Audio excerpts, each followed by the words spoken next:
ہر طرف بتوں کی پرستش ہے، نمرود کے مجسمے بنے ہوئے ہیں اور لوگ ان کی پوجا پاٹ کرتے ہیں۔ اب ابراہیم کا امتحان ہے کہ کیا اس ماحول کے اندر وہ ان کی طرف جھکاؤ کرتا ہے، لیکن جناب ابراہیم کہتے ہیں کہ ان تماثیل کے آگے تم آسن مارے بیٹھے ہو، جو اپنا دفاع بھی نہیں کر سکتے اور اپنی ضرورت کی تکمیل بھی نہیں کر سکتے، تمہاری ضرورتوں کو کیسے پورا کریں گے؟ تو یہ میرے رب نہیں ہو سکتے۔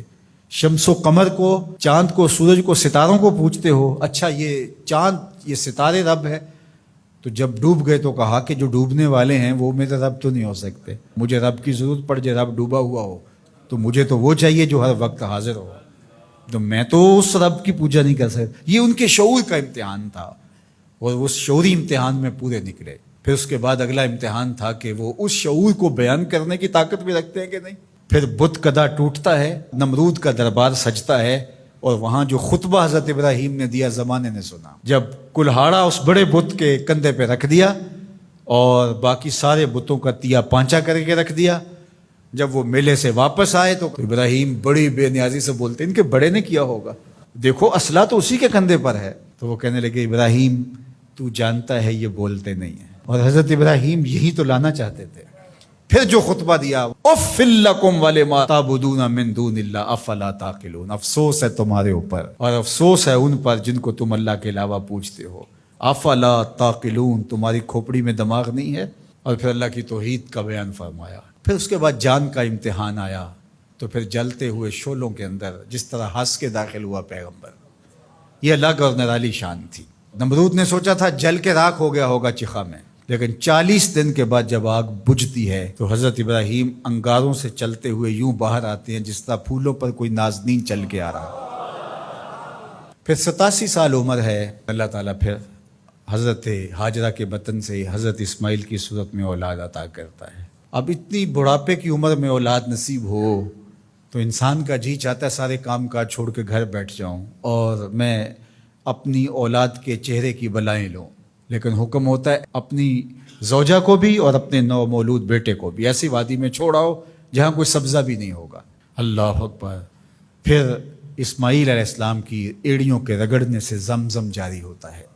اب ذرا دیکھیے، ایک ایسا امتحان آتا ہے، اگر کو ہمالیہ پہ بھی ڈال دیا جاتا اس کا پتا بھی پانی ہو جاتا۔ فلما بلغ معہ السعی، جب وہ ان کے ساتھ چلنے پھرنے کے قابل ہوا۔ ابراہیم علیہ السلام خواب دیکھتے ہیں، اور خواب کیا دیکھتے ہیں کہ میں بیٹے کو ذبح کر رہا ہوں۔ فلما اسلما، جب دونوں راضی ہو گئے، باپ ذبح کرنے پہ اور بیٹا ذبح ہونے پہ۔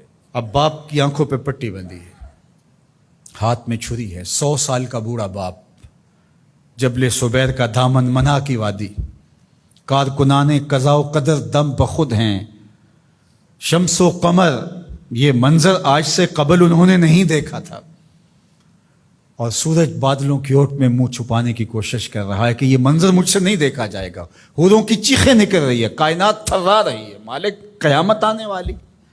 اور مالک بھی فرشتوں سے کہہ رہا تھا کہ تم کہتے تھے نا کہ سجدے ہم کریں گے، تسبیحات ہم کریں گے، انسان تو دینگا مشتیاں کرے گا، ذرا میرے بندے کی اس ادا کو بھی دیکھو، میرے حکم کی تعمیل پر میرے بندے کی اس انوکھی ادا کو بھی دیکھو۔ چھری کی نوک حلق کے اوپر رکھ کے پورا وزن ڈال دیا، گلا کٹ گیا، خون بہنے لگا۔ ابراہیم علیہ السلام ایک عجیب کیفیت میں، کیا کیفیت ہو سکتی ہے، میرے پاس تو لفظ نہیں ہے۔ اللہ اکبر۔ جلدی سے جو ہے وہ آنکھوں سے پٹی کھولتے ہیں تو دیکھتے ہیں کہ منظر بدلا ہوا ہے، بیٹا سمجھ کے جس کو ذبح کیا وہ تو دمبا تھا، اور اسماعیل علیہ السلام پاس کھڑے مسکرا رہے ہیں، اور پاس حضرت جبریل امین بھی کھڑے ہیں۔ یہ اس بات کا عملی ثبوت ہے یہ وہ دمبا لے کے آئے۔ تو بے ساختہ جناب ابراہیم علیہ السلام کی زبان پر جو لفظ آیا وہ یہ تھا، اللہ اکبر، اللہ اکبر۔ تو حضرت اسماعیل بولے لا الہ الا اللہ واللہ اکبر، پاس کھڑے جبریل بولے اللہ اکبر وللہ الحمد۔ اللہ نے کہا اے ابراہیم تمہاری قربانی کی سنت کو بھی قیامت تک جاری رکھیں گے، تمہاری زبانوں سے نکلے ہوئے جملے بھی مرنے نہیں دیں گے۔ وَنَادَيْنَاهُ أَن يَا إِبْرَاهِيمُ قَدْ صَدَّقْتَ الرُّؤْيَا إِنَّا كَذَلِكَ نَجْزِي الْمُحْسِنِينَ، اس حال میں ہم نے ندا دی ابراہیم تو نے واقعی خواب پورا کر دکھایا۔ إِنَّ هَذَا لَهُوَ الْبَلَاءُ الْمُبِينُ، اللہ فرماتا ہے یہ بہت بڑا امتحان تھا، یہ چھوٹا امتحان نہیں تھا۔ اور پھر میرا رب رب ہو کے کیا کہتا ہے؟ سلام علی ابراہیم، اے ابراہیم تیرے اوپر سلامتیاں نازل ہو۔ اللہ اکبر۔ پرسوں بھی میں کسی منڈی کے قریب سے گزرا، کہتے ہیں اس علاقے کی سب سے بڑی منڈی ہے، تو ہزاروں جانور، ہجوم محبت، اور سڑکوں پر، گلیوں میں، بازاروں میں کوئی یہاں گائے لے کے جا رہا ہے، کوئی بیل، کوئی اونٹ اٹھا کے لے کے جا رہا ہے، تو بے ساختہ میری زبان سے یہی نکلتا ہے سلام علی ابراہیم، ابراہیم تیرے اوپر سلامتیاں نازل ہوں۔ اللہ اکبر۔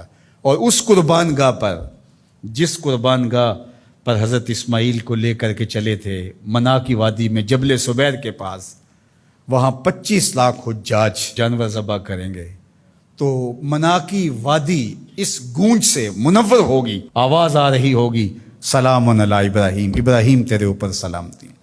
ابراہیم علیہ السلام نے چھوٹا کام نہیں کیا، بہت بڑا کام کیا، لیکن میرے رب نے بھی پھر جو اعزاز دیا، جو تکریم دیا، عرض کی گئی یا رسول اللہ یہ قربانیاں کیا ہیں؟ فرمایا تمہارے باپ ابراہیم کی سنت ہے، قیامت تک وہ نقشہ ہماری آنکھوں کے سامنے رہے گا، اور لوگ اپنے قیمتی متاع کو اس طرح قربان کرتے رہیں گے۔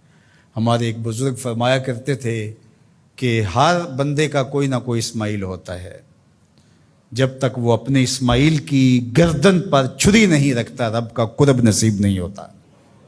تو اپنی عزیز ترین متاع اللہ کی راہ میں قربان کرنے کا موقع آ جائے، وہ جان ہو، وہ اولاد ہو، وہ مال ہو، وہ منصب ہو، جب حالات تقاضا کریں اور آپ کو لگے کہ میرے مالک کا مجھ سے یہ تقاضا ہے، تو راہ خدا کے اندر قربان کرنے کا جب یہ جذبہ اس لیول تک پہنچ جائے، تو پھر آپ اس نور سے مالا مال ہوتے ہیں، اس فیض سے فیض یاب ہوتے ہیں۔